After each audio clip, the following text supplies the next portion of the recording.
I did some practice with a friend of mine who Yeah. was also applying for natural science, and Oh, we nice. sort of um, created our own questions and like Yeah. tested each other. Yeah. I Yeah. think it's a really good way to not only practice your speaking skills, but also to experience what it's like from the other side Yeah. as like an interviewer yourself, Yeah. Yeah. and Yeah. to see like where someone else struggles with a particular Mm. problem and how to like guide them to what you Yeah. want Yeah. in the right Yeah. Yeah. direction. So I think that was really helpful for me.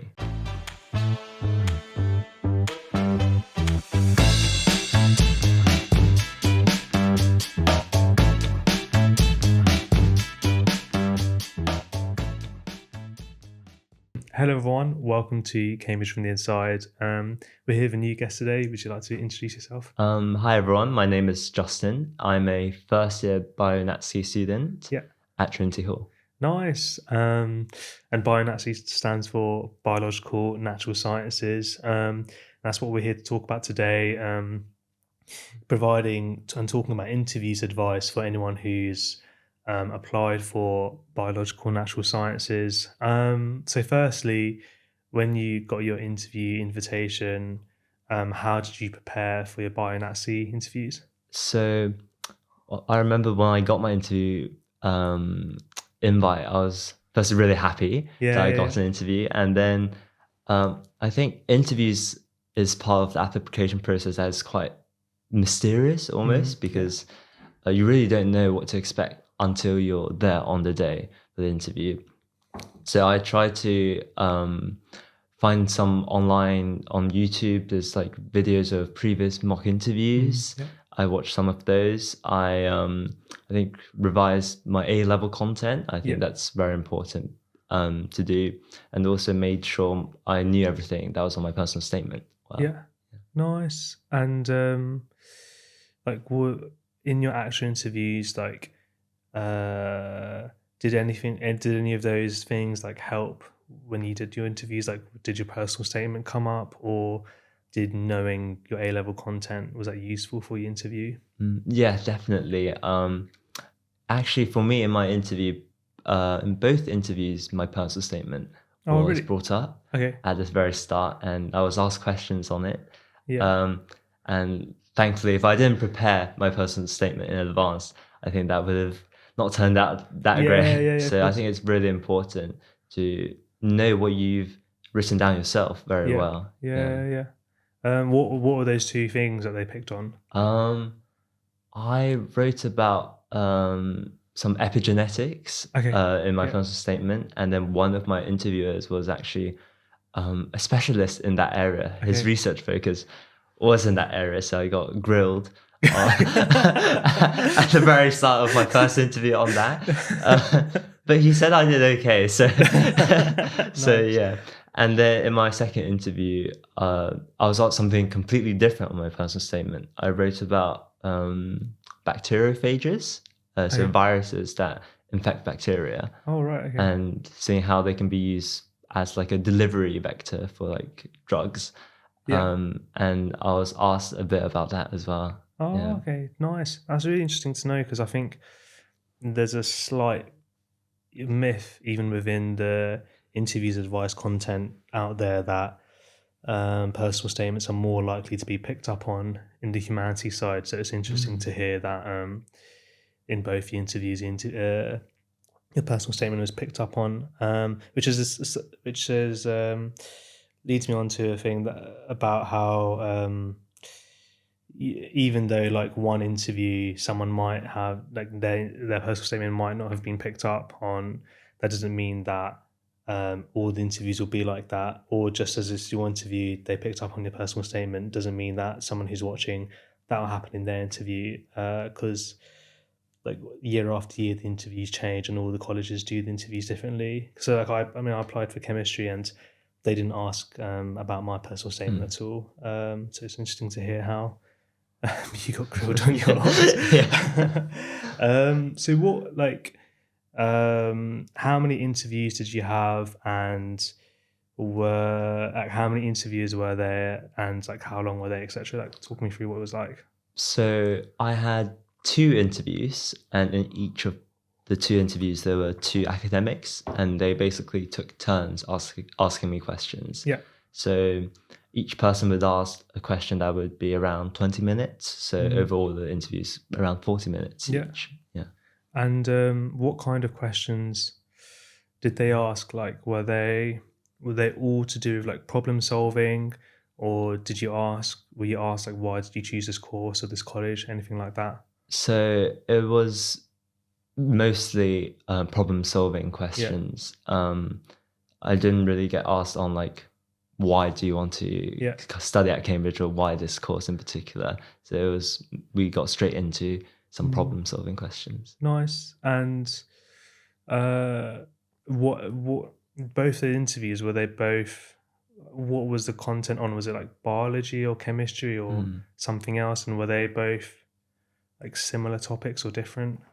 I think the one thing with biological natural sciences is that for the interview, I didn't really know what to expect, whether I was going to get biology questions or chemistry questions or even math questions, because it all comes under the umbrella of the course. So you might be asked on all of these aspects, but in my interview, so I sort of had a biology question and then a chemistry question and then another biology question and a chemistry question. So they were like separate questions. And that happened in both interviews? Yeah, that happened in both interviews. Okay, that's interesting. And this is also another disclaimer. And so I should explain, just before we started recording, I was talking to Marcus exactly about this topic of what subjects are the interviewees going to be talking about in their BioNatSci interviews. Because there's two interviews, like is one of them going to be biology, one of them going to be chemistry, or is there going to be maths? And he said that, as something that we've said all the time, that all the colleges do it differently and it might change year after year. So kind of what you said, within what is like in the NatSci syllabus, stuff that relates to those things could come up. One thing he did also say was the academics can see all of the paperwork, so your whole application, and they will see the subjects that you're studying and the stuff that you've written in your My Cambridge application, and they might take that into account when thinking about which questions to ask, especially if you're in the rare situation of I'm not sure how rare it is, that's an assumption, but if you're in a situation where you apply for the biological natural sciences without biology, they will be able to see that from your paperwork. Can you talk to us about any specific questions that you were asked, or what they were like, or topics that they revolved around? So the questions, I think they all stem from like an A-level basis. Yeah, nice. And then sort of you utilize what you know already and then try and apply that knowledge to a novel situation. Yeah. So for example, I was asked a question, it was about like cosmetics and how a specific molecule was able to have like an anti-aging effect. And I was asked like, how do you think this works? And maybe like draw a mechanism for this as well. Yeah. So that was more chemistry interview question. And for the biology ones, there's some graph sketching involved, and then some like discussions as well with the interviewer. Yeah, nice. That's interesting. And just wanted to explore that point you were saying about it stemmed from A-level content. So there'll be like people watching this podcast thinking, some of them will be thinking that they might need to know some like university content or stuff that is beyond what they're studying. From your experience during the interview, were any of the questions that they asked you stuff that you hadn't learned already? I think they're not testing a specific topic from, if you haven't covered that in yet, if it's a degree level content, it's not asking a specific topic, but rather like testing your general knowledge of the subject. Like the questions, I definitely haven't come across before. Yeah. It's not something you would know immediately, but you can work through it and work out the answer Yeah. step by step, I think. Yeah. Yeah. So would I be right in thinking that, like the cosmetics example, cosmetics, it might not be something that's in the chemistry A level, but the kind of mechanism that you had to do was a kind of mechanism that you were familiar with? Yeah, definitely. Like you draw curly arrows, and Yeah. that's something you've learned in A level, but just Yeah. applying it to a new molecule. Yeah. Yeah. Nice. Yeah, that's really interesting. Um, so the next question is kind of stuff that we're talking about already, but would you say that was the interview a test of knowledge? And if it wasn't a test of knowledge, what were they testing you on? I think um, you have to have some fundamental knowledge. You need to be, you know your A level content thoroughly, and you Yeah. can, I think very importantly, like definitions. For example, what is osmosis or diffusion? You have these fundamental definitions that you know yourself very well, and you can Yeah. explain, and that allows you to apply the knowledge you have to like novel situations.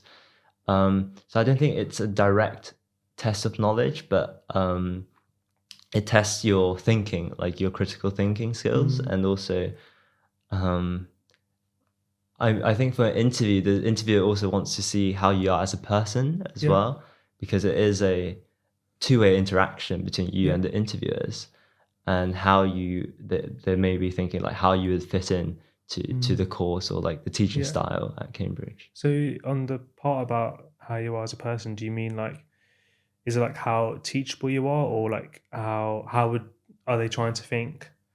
You know, how would supervisions be like with this student? Like, and would they be productive?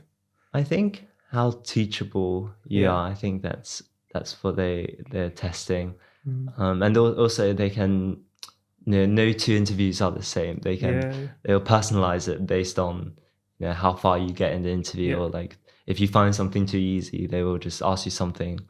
They'll Mm, challenge you until you find it yeah. challenging. So, Yeah. yeah. Yeah. Yeah. Yeah. Exactly.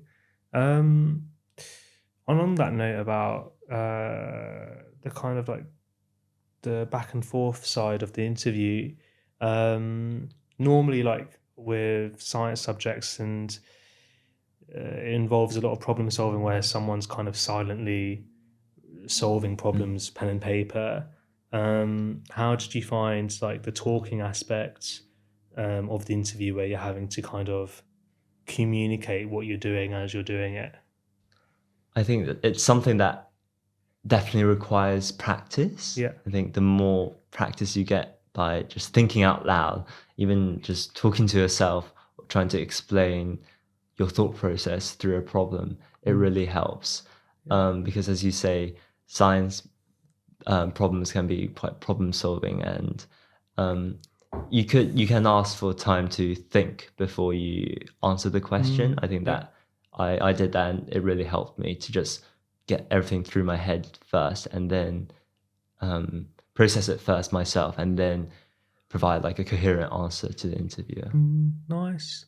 And what kind of prep did you do for the interview with like regards to practicing like the talking side of things? So I did some practice with a friend of mine who Yeah. was also applying for natural science, and Oh, we nice. sort of created our own questions and like Yeah. tested each other. Yeah. I Yeah. think it's a really good way to not only practice your speaking skills, but also to experience what it's like from the other side Yeah. as like an interviewer yourself, Yeah. Yeah. and Yeah. to see like where someone else struggles with a particular Mm, problem, and how to like guide them to what you yeah. want Yeah. in the right Yeah. Yeah. direction. So I think that was really helpful for me. Oh, nice. That sounds really cool. So how often would you do that, you two together, and like how and how advanced was this, like after you both found out you had an interview? Yeah, so we did that a few times a week, Okay. and then we would alternate between who asked the question, Yeah. Yeah. and then um, we did that after we found out we both got Mm, interviews, and we tried to vary sort of what sort of questions we ask each other. Like it could be sometimes biology, sometimes chemistry, sometimes math, Yeah. and just pick up on things like outside of just wider reading that Yeah. I find interesting, and then I can say, how can I turn this into a potential question? Yeah. That sounds really cool. And do you remember any specific questions that you asked him, or you asked him, or that they asked you? Um, I I remember I asked them a question on enzyme kinetics. Okay. So I was reading just online, and then a question about um, to draw a graph of like substrate concentration Yeah. versus Yeah. like rate of reaction, and then how would that graph change if you have a competitive inhibitor added or like a non-competitive inhibitor, and Yeah. then that sort of thing. Nice. Yeah. That sounds like a really cool question. Do you remember any questions that they asked you? Um, oh, I know it was a while ago now. it was a while ago. Like maybe like a classic like math question on like how many E. coli can fit on Oh, the okay. tip of a pinhead or something, something like that, to try and Yeah. like estimate Yeah. biology sort of in that sense. Yeah. Nice. Yeah, that's really interesting. So, last question. I think we've gone through everything. The last question that we have here is, what advice would you have for anyone who's got an upcoming interview for BioNatSci? So firstly, congratulations for Yeah. getting an interview. Yeah. Um, and I think make sure to spend time um, like equally across your subjects that you're Yeah. taking for A levels. So Yeah. because you can get asked on biology, chemistry, and even math as well. So make sure you dabble in a bit of all of these subjects. I think also keep on exploring your interest in the subject. Like have a look at what's recent in the field, what's new, and try and delve a bit deeper into your subjects and be like beyond A level. Yeah. I think that would just help broaden your wider knowledge in Yeah. general, which it might help with the interview as well. Yeah. Other tips. We were talking before about well, I think it was mostly me who was talking about it, but about the idea of there's a big focus in interviews about how the interviewer might put you in an unusual situation, um, and people and interviewees and applicants quite rightly are focused on that lateral side of the interview, but they might assume that they know the fundamentals, especially if they're getting really good grades and they're really good with their schoolwork. I, I, I guess it's a personal opinion, but I think it's even if it might seem like a chore, you don't want to assume you know all of your fundamentals perfectly, because you're going to have a Cambridge academic who might pick up on these things, and to make sure you know the stuff that you should know very well will put you in good stead to for the interview. Because I imagine, so like with one of the questions that they asked you in the cosmetics one, I imagine if you couldn't really remember the mechanisms, I imagine that question would have been a lot harder in both the fact it's an unusual situation and you couldn't remember the thing that you feel like you should know. Definitely. I think because the questions they will just present it to you, Yeah. and you might have no idea what to do immediately. Yeah. And that's when it's very important to go back to Yeah. the fundamentals and to Yeah, go yeah. back to think about what topic does this relate to that Yeah. I've already learned. Yeah.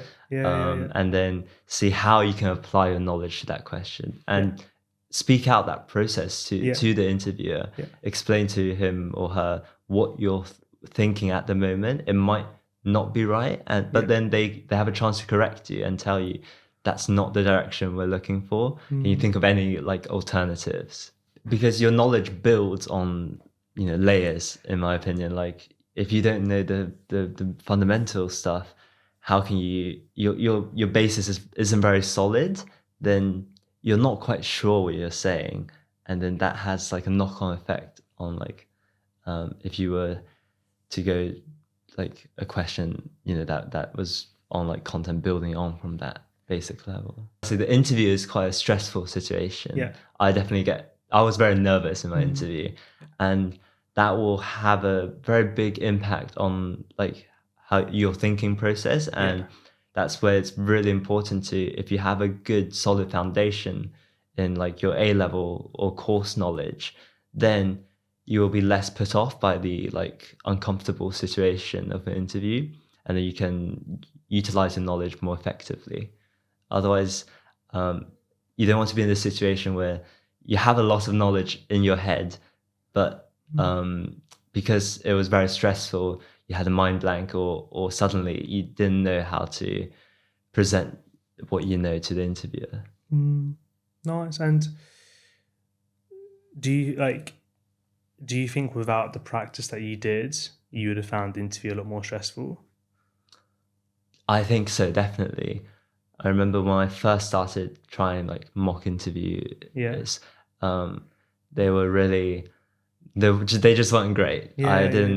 I felt I could do better with more practice. I was nervous. I didn't know how to sort of structure an answer.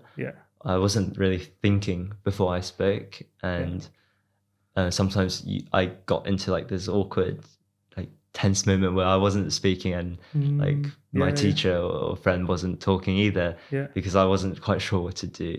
So that definitely improves with practice. I think that's very important. Including the conversations that you had with your friends. Yeah.